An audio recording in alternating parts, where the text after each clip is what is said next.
Hello students, welcome in Apex Economics. Students, आज तो ਆਪਾਂ ਸਟਾਰਟ ਕਰ ਰਹੇ ਹਾਂ ਭਾਰਤੀ ਅਰਥਵਿਵਸਥਾ। ਭਾਰਤੀ ਅਰਥਵਿਵਸਥਾ ਦੀ ਜਦੋਂ ਗੱਲ ਕਰਦੇ ਹਾਂ ਆਪਾਂ ਤਾਂ ਸਭ ਤੋਂ ਪਹਿਲਾਂ ਇਸ ਦਾ ਜੋ ਵੈਰੀ ਫਸਟ ਲੈਕਚਰ ਹੈ ਉਸ ਦੀ ਗੱਲ ਕਰਦੇ ਹਾਂ ਔਰ ਸਭ ਤੋਂ ਪਹਿਲਾ ਜਿਹੜਾ ਲੈਸਨ ਹੈ ਉਸ ਦਾ ਨਾਮ ਹੈ स्वतंत्रता के समय भारतीय अर्थव्यवस्था की स्थिति यानी कि Indian economy on the eve of independence. Students ये जो लैक्चर है ये इंडियन इकोनॉमी की शुरुआत है। जदों तुहानू ये वाला जो लैसन है भारत स्वतंत्रता के समय भारतीय अर्थव्यवस्था की स्थिति ये इंटरेस्टिंग लगूगा तो तुहानू सारी जी इंडियन इकोनॉमी है वो बिल्कुल ईजी लगन लग जाएगी। तो आज सिर्फ मैं इस लैक्चर दे तुहानू भारतीय अर्थव्यवस्था की सिर्फ इंट्रोडक्शन देवांगा या एक जान पहचान करावांगा। ऐ समझ लो बस सिर्फ और सिर्फ इंटरेस्टिंग बनाने के लिए ये लैक्चर मैं ला रहा ताकि तुहानू सारा लैसन टिप्स पे हो जाए। तो स्टूडेंट्स तुहानू पता है कि भारत जिहड़ा है वो 15 अगस्त 1947 ਨੂੰ आजाद होया सी। 15 अगस्त 1947 ये आप सारे को पता है कि 15 अगस्त 1947 ਨੂੰ भारत आजाद होया सी। इस तो पहला यानी कि साडी आजादी तो पहला भारत जिहड़ा है वो अंग्रेजां दा गुलाम सी और कहते कि भारत जिहड़ा है लगभग 200 साल भारत जिहड़ा है वो अंग्रेजां दा गुलाम रहा। कितने साल तक? 200 साल तक। 200 साल तक भारत एक उपनिवेश सीगा ब्रिटिश गवर्नमेंट का, ब्रिटिश एम्पायर का। इत्थे वर्ड आया उपनिवेश। उपनिवेश जिहड़ा है वो की होंदा है यानी कि उपनिवेश जिहड़ा है उसनू आपां की कह सकते हैं इंग्लिश दे विच। तो इंग्लिश के स्टूडेंट्स उपनिवेश को कहते हैं कॉलोनी। की कहते हैं? कॉलोनी। कॉलोनी या हिंदी दे विच आपां या पंजाबी च उपनिवेश भी कह सकते हैं। हुण उपनिवेश की होंदा है? जदों कोई शक्तिशाली देश किसी कमजोर देश को अपने अधीन कर लेता है और उस दे आर्थिक साधना का प्रयोग अपने उद्देश्य लिए करता है तो उस कमजोर राष्ट्र को उपनिवेश कहा जाता है या कॉलोनी कहा जाता है। एक बार फिर सुनो, जदों कोई पावरफुल कंट्री किसी कमजोर कंट्री को अपने अधीन कर लेता है या अपना गुलाम बना लेता है तो उस जिहड़ा कमजोर जिहड़ा देश है उसनू उपनिवेश या कॉलोनी कहा जाता है। तो भारत भी एक कॉलोनी सी ब्रिटिश साम्राज्य की और जिवें कि मैं दस्सिया कि भारत जिहड़ा है कितने साल तक कॉलोनी रहा? लगभग 200 साल। पर जेकर मैं इसनू थोड़ा तुहानू एक इंसीडेंस नाल एक इतिहासिक घटना नाल अगर इहनू जोड़ के समझावां तो तुहानू बड़ा इंटरेस्टिंग लगेगा। देखो ब्रिटेन जिहड़ा है उस विच इंडस्ट्रियल रेवोल्यूशन आ चुकी सी यानी कि आप कह सकते हैं उत्थे उद्योग जिहड़े हैं वो बड़े विकसित हो चुके सी। तो उन्होंने चाहिए सी कि संसार के वख-वख देशों के विच उन्हां दा जिहड़ा माल है, तैयार माल है वो विके। तो उन्होंने बहुत सारे देशों को अपनी कॉलोनी बनाना स्टार्ट किया।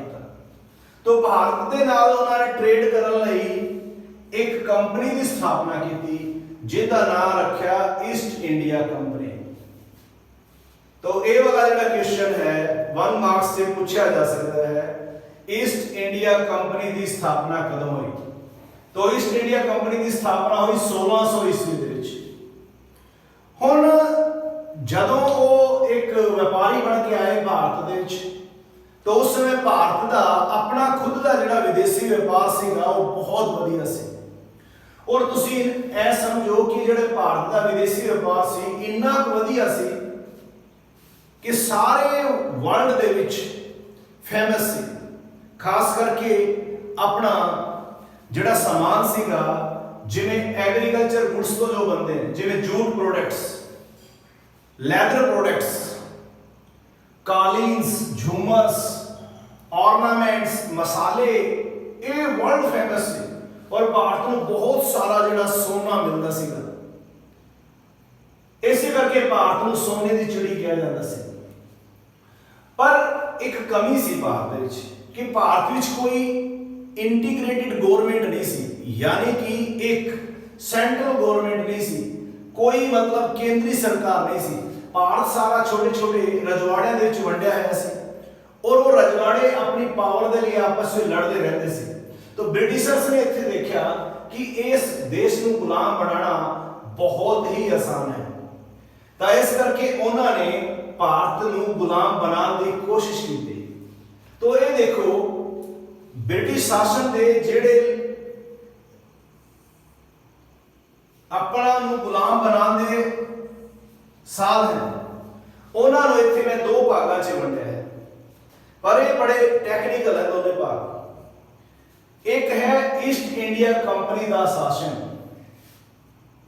हुण देखो ईस्ट इंडिया कंपनी का शासन जिहड़ा है, इस मैं डिवाइड किया है 100 ईयर्स दे विच, 100 ईयर्स या 100 साल, 1757 तो लैके 1857 तक। और ये हिस्टरी के पॉइंट ऑफ व्यू ये जिहड़ा शासन है 1757 तो लैके 1857 तक का, इनू कहा जाता है period of east India company, यानी कि ईस्ट इंडिया कंपनी का साल। हुण देखो 1757 तो क्यों स्टार्ट होया, तुहानू सारे बच्चों को इस गल का पता होना चाहिए, तो एक स्टोरी पता होनी चाहिए। 1757 दे विच एक लड़ाई लड़ाई गई सी, जिहदा नाम सी प्लासी का युद्ध। प्लासी का जिहड़ा युद्ध है, वो जिहड़ा युद्ध है वो लड़िया गया सी बंगाल दे नवाब सिराजुद्दौला, बंगाल दे नवाब सिराजुद्दौला और मीर जाफर दे विच। अंग्रेजा ने मीर जाफर का साथ दिता, क्योंकि मीर जाफर ने अप्रोच की कि साडा साथ दो। अंग्रेज कहते भी तुसीं सानू बदले च की देओगे। मीर जाफर कहता कि जिहड़ा एरिया आपां जितांगे उनका कुछ हिस्सा तुहानू देंगे, उत्थे तुहाडा अधिकार होगा और तुहानू कुछ पौंड स्टर्लिंग कैश देवांगे। ब्रिटिशर कहते हैं ठीक है भाई। उन्होंने की किया 1757 दे विच मीर जाफर का साथ देके बंगाल के नवाब सिराजुद्दौला नू हराता और बंगाल का नवाब बनाता मीर जाफर। बदले दे विच एक एरिया ले लिया बहुत बड़ा, जिस तो लगान इकट्ठा करने का अधिकार ले लिया गया और पौंड स्टर्लिंग कैश के रूप से ले लिया। इस तरह नाल ये स्टोरी चलती रही।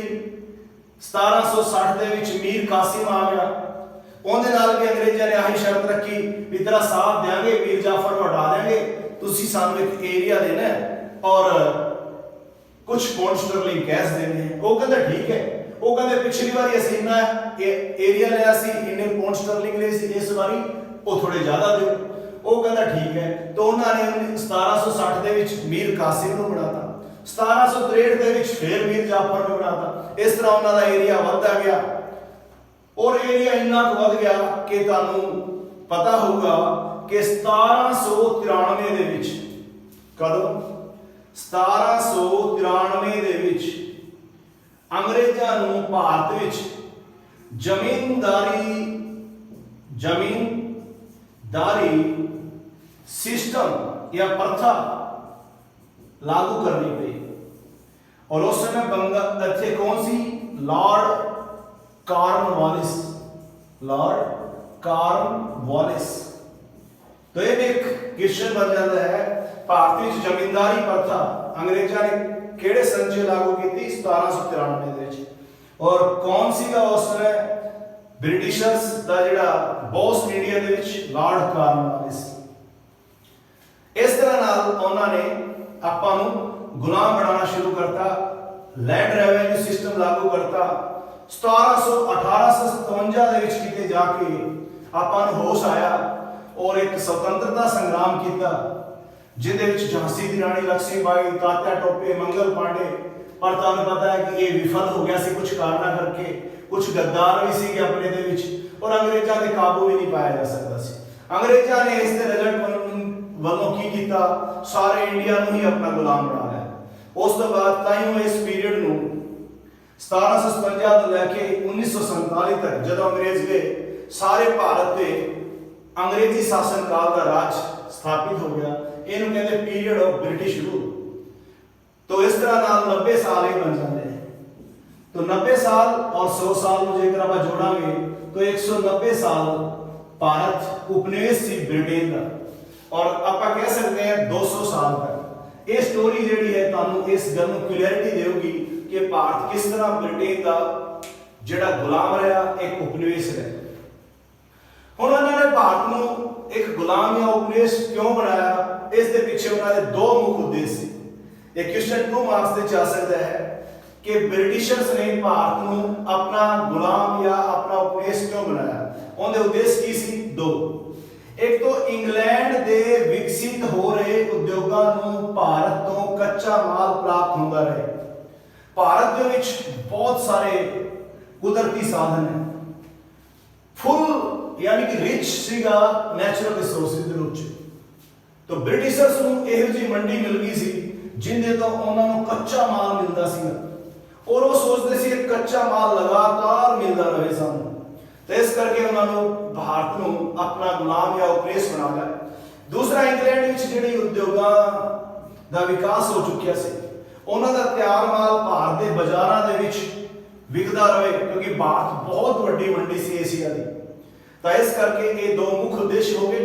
एक तो भारत को कच्चा माल प्राप्त होता रहे उन्होंने विकसित उद्योगों लई, दूसरा इंग्लैंड के उद्योगों में तैयार माल भारत के बाजारों में विकदा रहे।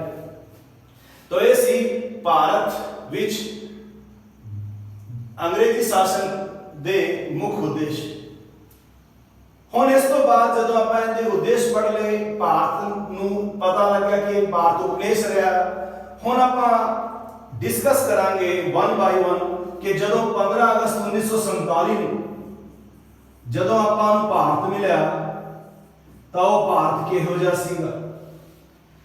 तो भारत जिहड़ा सीगा वो किहो जिहा सी, आपां कह सकते हैं भारत एक अल्प विकसित अर्थव्यवस्था सी, प्रति व्यक्ति आमदन बहुत घट सी, एक गतिहीन अर्थव्यवस्था सी, एक अर्ध सामंती अर्थव्यवस्था सी, एक घिसी हुई अर्थव्यवस्था सी, एक खंडित अर्थव्यवस्था सी, जो अंग्रेजों के आने तो पहला वर्ल्ड फेमस सी। उस भारत को एक गरीब देश बनाता सी ब्रिटिशर्स ने। गरीबी आम सी, बेरोजगारी बहुत सारी सी। तो जदों अंग्रेज आपां नूं दे के गए भारतीय अर्थव्यवस्था, वो अर्थव्यवस्था किद्दां दी सी, उसकी स्टडी नूं आपां डिवाइड करांगे 3 भागां दे विच इस लैसन च। अगले लेक्चर्स दे विच एक टॉपिक आप डिस्कस करांगे नेक्स्ट, स्वतंत्रता के समय भारतीय अर्थव्यवस्था का स्वरूप किदां दा सी, यानी कि nature of Indian economy on the eve of independence. Most important question बन जाएगा 6 मार्क्स का। ਇਹਦੇ ਵਿੱਚੋਂ बहुत सारी ਗੱਲਾਂ मैं ਤੁਹਾਨੂੰ ਕੱਢ ਕੇ ਦੇਵਾਂਗਾ। दूसरा ਜਿਹੜਾ है स्वतंत्रता के समय भारत ਦਾ संरचनात्मक ढांचा, यानी कि इंफ्रास्ट्रक्चरल स्ट्रक्चर या मुख्य आर्थिक क्रियावां, मेन इकोनॉमिक एक्टिविटीज, यानी कि भारत के खेती यानी कि एग्रीकल्चर किदां दी सी, भारत के उद्योग किस तरह दे सी, भारत का विदेशी व्यापार किस तरह दा सी, इस बारे आपां गल करांगे इस पार्ट दे विच। और तीसरा और मेन पार्ट रहूगा स्वतंत्रता के समय भारतीय अर्थव्यवस्था की मुख्य विशेषतावां, main features of Indian economy on the eve of independence. और ये जिहड़ी मुख्य विशेषतावां हैं ये 6 मार्क्स लई मोस्ट इंपोर्टेंट है। तो इस लेक्चर दे विच सिर्फ और सिर्फ आपां इंट्रोडक्शन दी है, जान पहचान की है भारत स्वतंत्रता के समय भारतीय अर्थव्यवस्था की स्थिति, यानी कि Indian economy on the eve of independence. Next lecture से इस लेसन आपां आगे बढ़ाएंगे, इस करके सारे लेक्चर सुनने बहुत जरूरी है। तो स्टूडेंट्स ਇਹ ਸੀ ਆਪਣੀ ਸਿਰਫ ਇੰਟਰੋਡਕਸ਼ਨ ਸੁਤੰਤਰਤਾ ਦੇ ਸਮੇਂ ਭਾਰਤੀ ਅਰਥਵਿਵਸਥਾ ਦੀ ਸਥਿਤੀ ਦੇ ਬਾਰੇ ਵਿੱਚ। तो ਤੁਸੀਂ ਮੇਰੇ ਇਸ ਚੈਨਲ ਨਾਲ ਜੁੜੇ ਰਹੋ। ਚੈਨਲ ਦਾ ਨਾਮ ਹੈ ਐਪੈਕਸ ਇਕਨੋਮਿਕਸ। ਇਸ ਤੋਂ ਪਹਿਲਾਂ ਵੀ ਅਸੀਂ ਇਸ ਦੇ ਵਿੱਚ ਕੁਝ ਇਸ ਤਰ੍ਹਾਂ ਦੇ ਲੈਕਚਰ ਪਾਏ ਸੀ, ਪਰ ਹੁਣ ਇਹ ਸੀਰੀਜ਼ ਜਿਹੜੀ ਹੈ ਲਗਾਤਾਰ ਅਸੀਂ ਪਾਉਂਦੇ ਰਵਾਂਗੇ। ਤਾਂ ਜੇਕਰ ਤੁਸੀਂ ਇਸ ਚੈਨਲ ਤੇ ਬਿਲਕੁਲ ਨਏ ਹੋ, ਚੈਨਲ ਨੂੰ ਸਬਸਕ੍ਰਾਈਬ ਨਹੀਂ ਕੀਤਾ, ਤਾਂ ਪਲੀਜ਼ ਐਪੈਕਸ ਇਕਨੋਮਿਕਸ ਨੂੰ ਸਬਸਕ੍ਰਾਈਬ ਕਰੋ, ਬੈਲ ਆਈਕਨ ਪ੍ਰੈਸ ਕਰੋ, ताकि हर वीडियो का नोटिफिकेशन ਤੁਹਾਨੂੰ ਮਿਲੇ और ਤੁਸੀਂ ਮੇਰੇ ਇਸ ਦੇ ਨਾਲ ਨੋਟਸ ਤਿਆਰ ਕਰ ਸਕਦੇ ਹੋ। ਤੁਹਾਡੀ ਕੋਈ ਵੀ ਕੁਐਰੀਜ਼, ਕੋਈ ਵੀ ਕੁਐਸਚਨਸ ਹੈ ਤਾਂ ਕਮੈਂਟ ਸੈਕਸ਼ਨ ਦੇ ਵਿੱਚ ਤੁਸੀਂ ਡਿਸਕਸ ਕਰ ਸਕਦੇ ਹੋ। ਮੈਂ ਤੁਹਾਡੇ ਨਾਲ ਨੈਕਸਟ ਲੈਕਚਰ ਦੇ ਵਿੱਚ ਉਸ ਚੀਜ਼ ਨੂੰ ਸਮਝਾਉਣ ਦੀ ਕੋਸ਼ਿਸ਼ ਕਰੂੰਗਾ। ਤਾਂ ਇਹ ਸੀ students lecture. Thanks a lot.